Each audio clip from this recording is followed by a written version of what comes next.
We're going to now start discussing ways in which to master the mind. Imagine how grand that would be if we could master the mind. This mind of ours, sometimes we just say, this is the way I am. I've lived with my own mind. It's like when you get up in the morning, you are thinking to yourself, you could almost say to yourself, good morning, and the voice that lives inside your head replies, good morning back.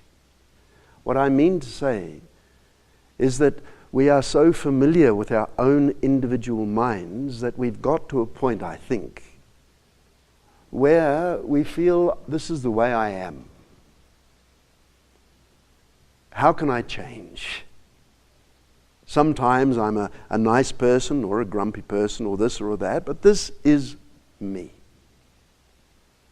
But we have to do so much better than that. Not to impress anybody else. Oh no.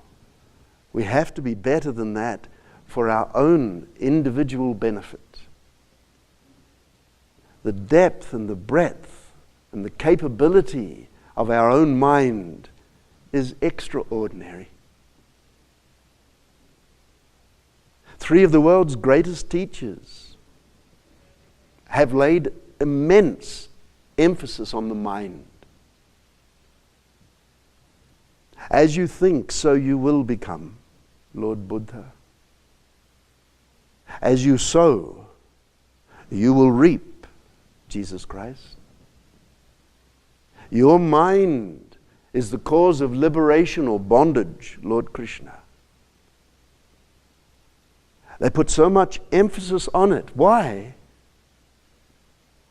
Can't we just be as we are? Well, the results of your life are before you.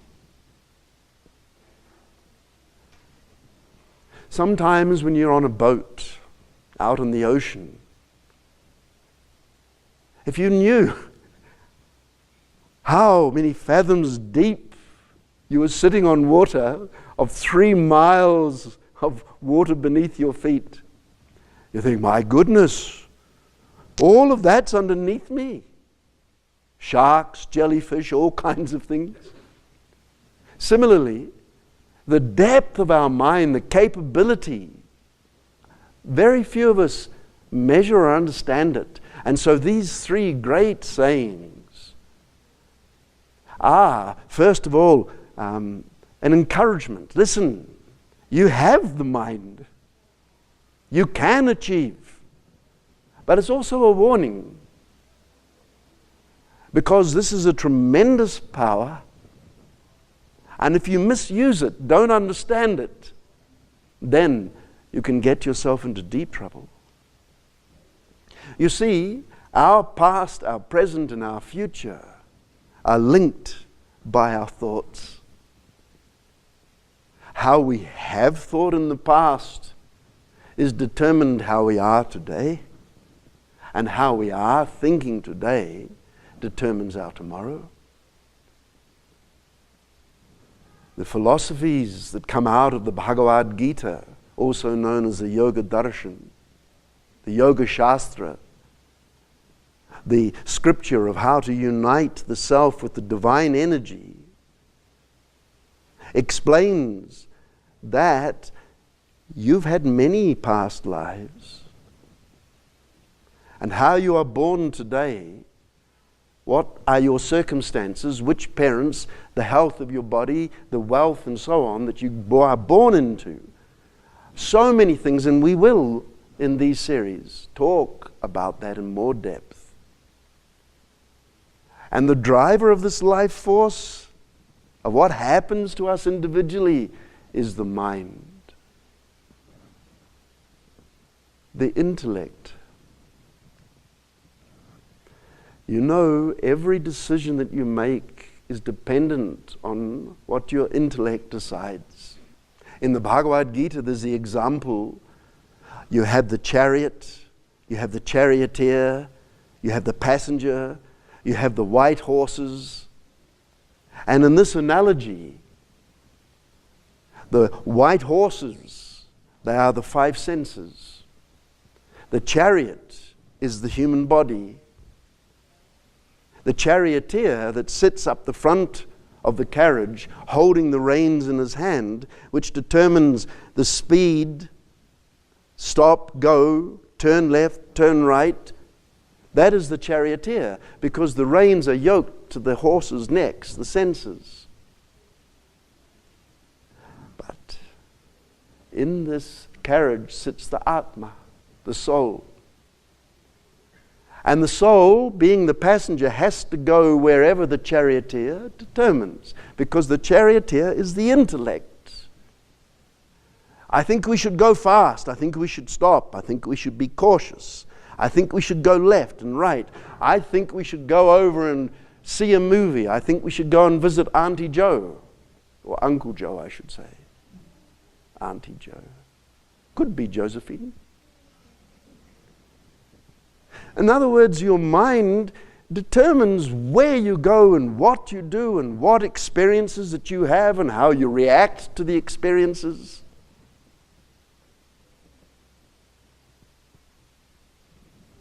And so to sit here and say, oh, look, I am what I am, I can't do anything except be me, is a grave mistake.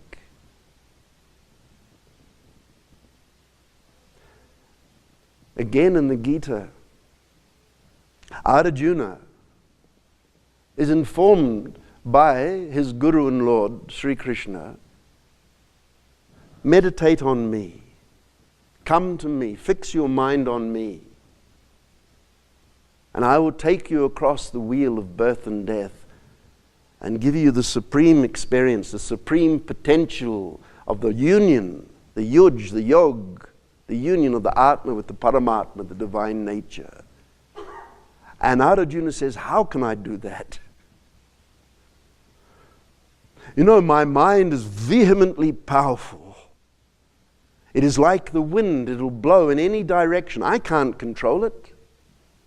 I mean, can you, if there's a southerly blowing and it's cold, can you go out and stare down the wind and say, come around to the north? Can you do that? No. And our Guruji, Sri Maharaji, says the mind is like a monkey that has been stung in the tail by a scorpion and at the same time is drunk on red wine.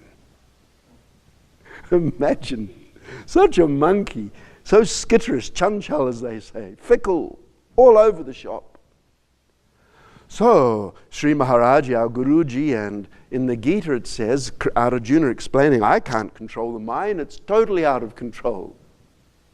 And the reply, Sarvekshayanta nichayaha patananta samutrayaha.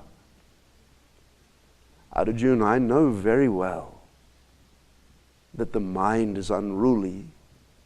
I understand. But it has to be controlled.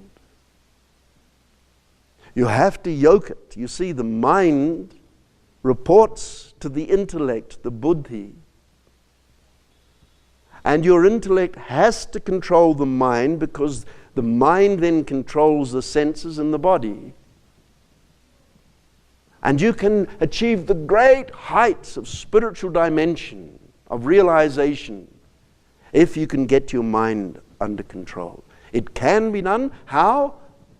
By again and again and again going over this philosophy, understanding the subtleties, the nuances of the mind, understanding how it affects you, how it affects others, how you can bring it under control, the importance of doing such a thing. You look at most people's minds. They're really out of control. I know, you know. You're walking down the street. As you walk down the street, just see what you're doing. You're going, ooh, ah, ooh, ooh. Oh. How are you aware of your spiritual power when you're walking down the street and your mind's going here, here, here, here, here, here? Imagine if one was to say, look, I want you, there's a brick wall here, and I want you to punch a hole in the brick wall. And you say, oh, okay, what am I going to use to do that? And you're given a peacock feather. Go and hit that wall with your peacock feather. Wham, wham, wham. How long would you be there? You wouldn't even scratch the wall. Then if somebody gave you a 10 kg hammer, just one swing makes a mark. I mean by this example, most minds are like the peacock feather. You're trying to make strong differences in your life to improve yourself, but because your energy is so splintered, so fickle, here, there. She said that, he did that, this movie, this.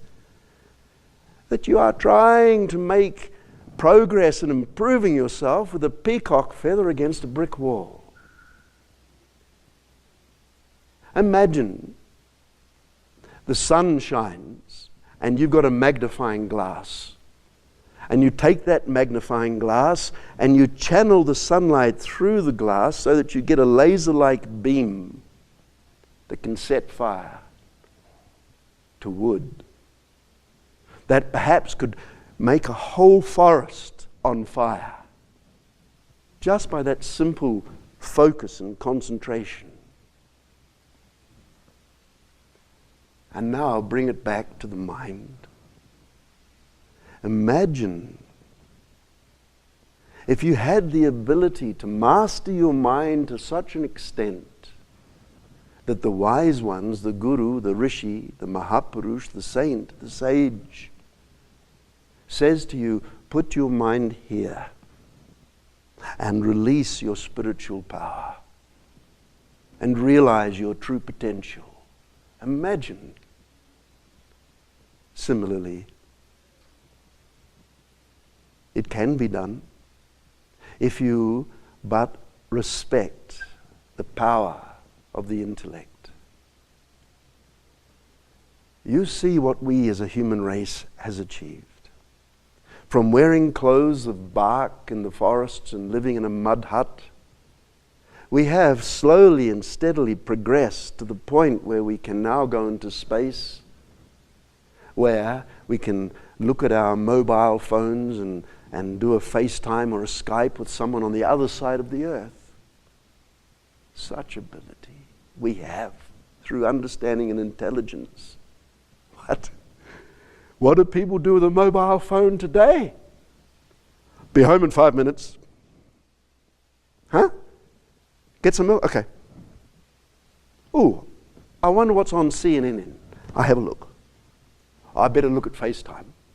Ooh, Instagram.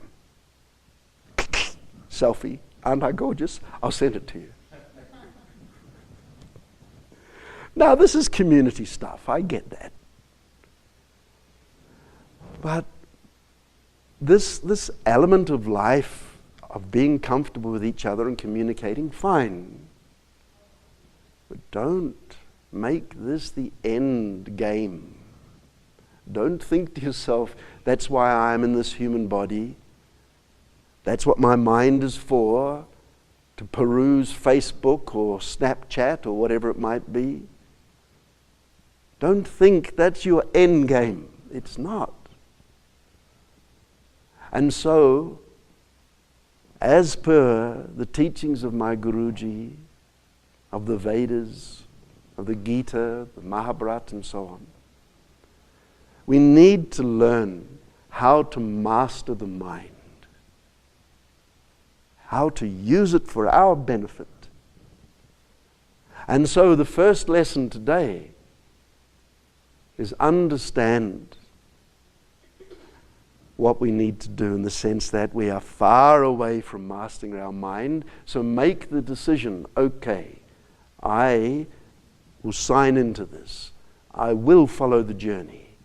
I want to know how to get my mind under control and realize the benefit of which has been promised through these wonderful, extraordinary scriptural writings. And then everything will flow from there. Once you make that decision to learn about it, the knowledge will come. It will come. I'll share what I know, but we'll do that in the next talk.